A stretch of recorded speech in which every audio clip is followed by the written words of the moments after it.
For me, it was, I should not be the center of your life, just part of it.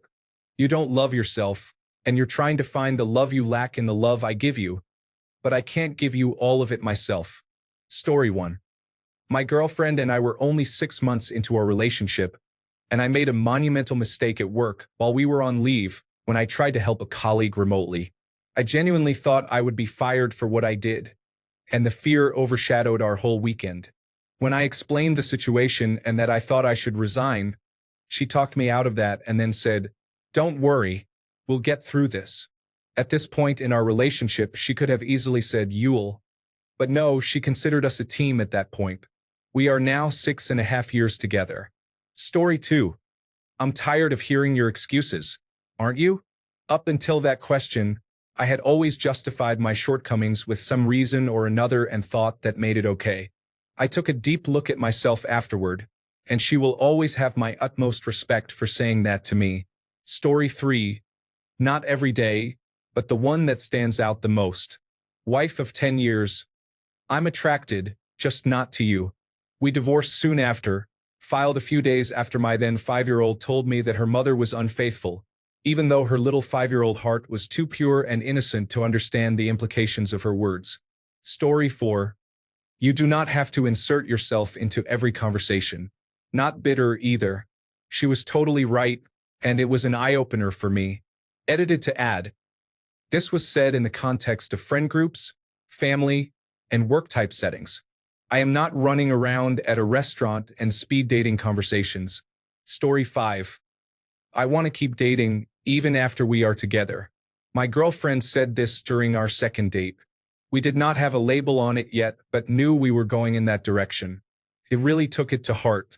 Sometimes I will bring flowers just because, or we will go out for food.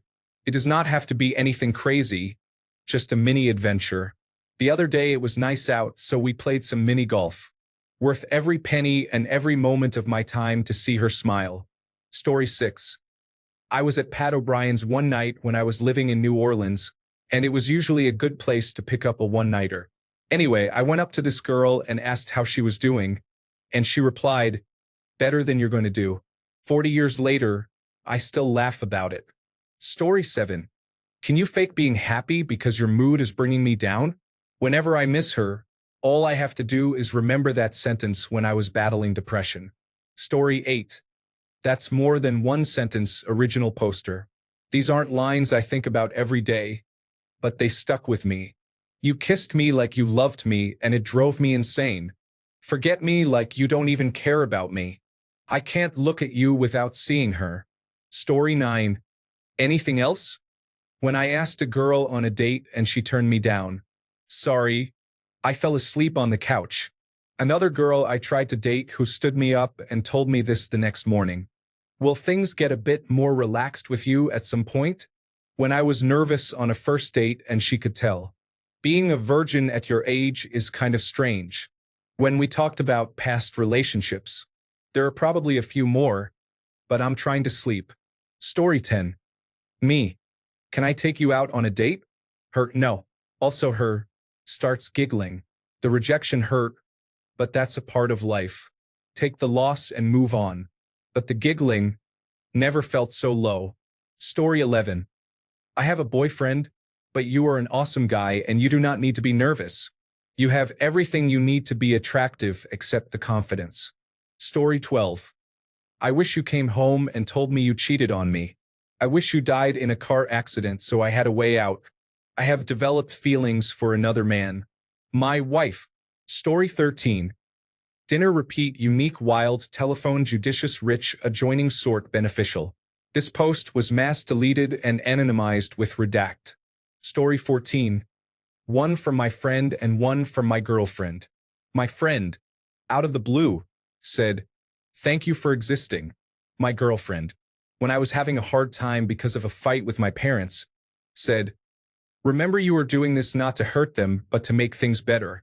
Both these were timed so perfectly that I keep thinking about them always and smile at how perfect their words were for what I was going through at that time. Story 15. My friend worked at the front counter at a doctor's office. All patients needed to sign in and let the staff know they arrived. So my friend goes to the sign-in sheet and calls the next name on the list to see the doctor. The next name was Big Todd. So she called out, "Big Todd." The guy stands up, and before he takes a step, my friend says, "Out of all the Todds, you're the big one?" Story 16. Everything will be okay, babe. My wife told me that after I told her that's just something I needed to hear sometimes. I felt like I was always the one saying that to everyone else. It was timed perfectly, too. Story 17. I was gonna say yes, even if you did not give the carnival worker $10 to keep us up here at the top of this Ferris wheel. My future wife being a good sport about my cheesy proposal. Story 18. You were such a nice guy. It is your friends that are dragging you down. I was 17 at a house party. Barely knew this girl. First time I really questioned my future. Story 19. You can't say for sure that you love me because you haven't sown your wild oats like I have. You need to have more life experience before you're ready to commit to someone. I want to be married in the next couple of years, and you're not ready for that with where you are in life. Age 22, a girl I knew all through college and my first college crush that I carried a torch for all those years. To make a long story short, I fumbled the opportunity on what was a clear invitation to come hook up when we were freshmen, and she had the traditional college experience in that department while I didn't come into my confidence until much later. We were closer than good friends, but never physical until that point. She ended up marrying someone else the same year I did. We were 27 to 28, and was divorced within 18 months. The only part of that she got right was that I wasn't financially or emotionally ready for marriage at 22, and probably neither was she. But I know what I felt then, and I can honestly say looking back, the love I felt for her was as true and genuine as the love I now feel for my wife and children. Wild oats be damned. Story 20.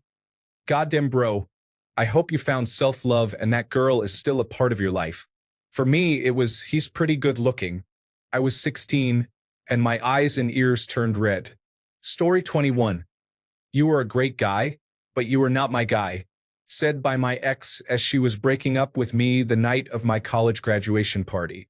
I still went and had fun with my family, but I was crying tears of sadness the whole time.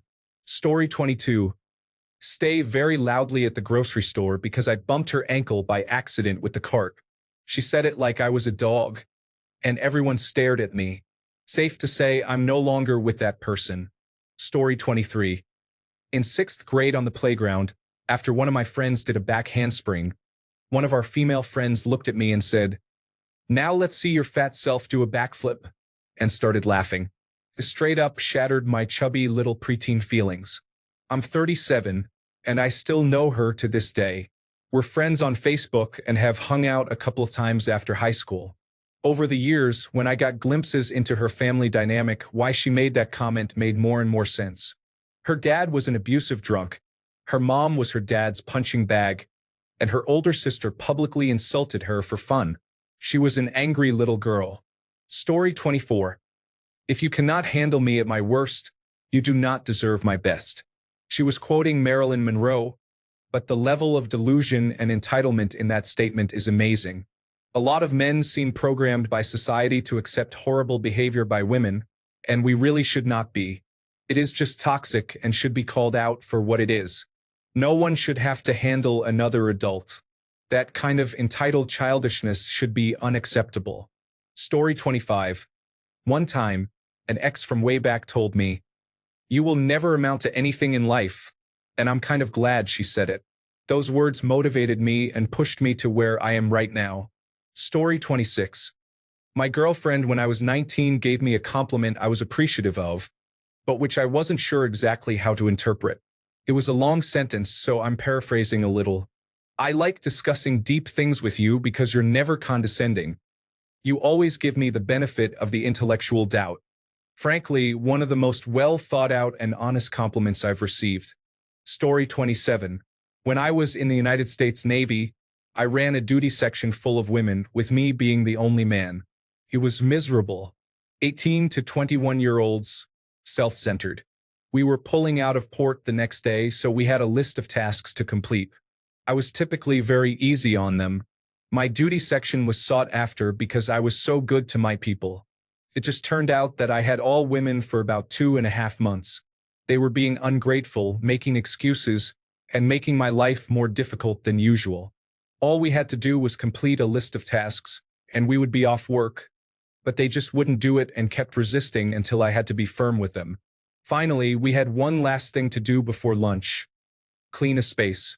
One woman grabbed a nearly empty bag of trash and ran for the door. She wanted to pretend to take out the trash and disappear. I said, "Let's wait until we're finished to take the trash out." She threw it down in a huff. I sent her below to sweep the space below. Then, in the end, I sent the trash down to her to take out. In my mind, she volunteered, and it was a good lesson to make her take the trash. But now she didn't want to take the trash because it didn't get her out of work. I had sent everyone to lunch and went forward to deal with something. The person I had given the trash told me she said I was bullying her and wasn't going to take it. So I sent for her to come and talk to me. I was just going to tell her, "Look, we know you were trying to get out of work and it wasn't even hard work, just dust and sweep." But she turned it into a big thing about bullying and trying to get me mad because she was mad. Every duty day it was petty issues like this with these women, and they played the whole "don't bully me" or "I don't feel safe" card, all to get out of basic tasks that took 5 minutes. So she says to me, "Everyone is up in the birthing talking trash about you. They are saying you're being mean and blah blah." And I say to her, "I don't care what they have to say about me. Their work ethic stinks and I care about that." Two very distinct statements, each touching on a separate topic. She says to me, "If you don't care, why are you talking about it?" My heart sunk. She couldn't compartmentalize two statements. I'll never forget her saying that and how ignorant I realized she was. It really drove home how oblivious and misguided some people can be. Story 28. I don't go after guys. I let guys go after me. At that moment, I lost all interest because I realized that what she said was true, and all this time I was just being led on. Never chase a girl who lets you. Story 29. While not a real woman, one time I was tripping on mushrooms. I had a blindfold on and had a lyric-free trip playlist on. I saw a neon blue silhouette of a woman approach me and embrace me in a hug. While hugging me, she told me, "You don't have to be good enough to accept love. You can be loved for who you are." I bawled my eyes out for the first time since I was a kid. I was a 23-year-old guy during that trip, running a small business and just starting my first major expansion. I was behind schedule and felt like a failure. I was struggling a lot with self-image. It was so impactful that I still regularly think about it a few years later. I've tripped a few times since, even with higher amounts, but they haven't been as impactful as that neon blue figure. Story 30. There are more important things in life than love. This statement shattered me. This is because I'm a firm believer in us being put on earth to love one another, whether it be romantically, platonically, or unconditionally. It hurts more due to the fact that she was a mother of two. Story 31. It should be illegal for a man with a body like yours to wear clothes. That comment lives in my head rent-free, and anytime I do not feel like going to the gym, I think of it, and it gets me in there straight away. Story 32. You're too passionate, she said after almost 6 months of dating someone who would not communicate their needs and wants in an effective way, leaving me to try and figure something out while she lay on the bed not doing anything. I was extremely nervous about being intimate before I met her, made that apparent to her before we did it, and then when we started doing it less and less without any talk or communication, I finally bring it up to her and she gives me this no explanation, no feedback so we can both try to reconnect. I broke up with her 2 months ago after almost 2 years of this. I couldn't do it anymore. Sorry for the quality. This is mostly me venting about something that still bothers me and has left me even more insecure about myself than I was before dating her. Story 33. Turns out I have had the same feelings for you all along. Let's talk about it when you get back. I was on vacation at the time and was maybe 15. I was head over heels for a girl, and it took her a while to come around. I finally thought she did. Then, when I got back, she went back on her word. It's been a decade, and I still think about her all the time. Story 34. You don't do anything masculine. We all have problems. I destroyed my public image to date that woman, also gave her my last dollar multiple times, and to top it all off, I was having a health crisis. Thanks. Gave her flowers, and she stared at me, They don't actually like that. Story 35, her. If I leave, we're done and I'm not coming back. Me, good. I'll have your stuff packed and in the garage by tomorrow. Then I slammed the door. It was packed in the garage and the locks were changed. I don't take ultimatums or threats. I still laugh when I think of it. Story 36. I feel safe around you. I'm so lucky to be in a relationship with you. You changed my life when I met you. I never want to leave you. I've never met someone as amazing as you before. All said by the same woman who would go on to leave me for her ex 3 months later. It taught me a really hard lesson. Some people are really, really good at saying the right thing at the right time so you think they love you. It gave me trust issues for a good while, because looking back on it, I know she didn't actually mean any of it. Story 37. Nothing, because I am not a psycho. I have done dumb things before and learned from them, but it is not good to be in your own head so much that you are repeating criticism again and again internally. Story 38. I knew there were problems in the marriage. I just stopped saying anything about it 6 years ago. That was after months of her denial when I pushed her on that exact question, including in our marriage counseling sessions. Heartless as can be, it will haunt me for years.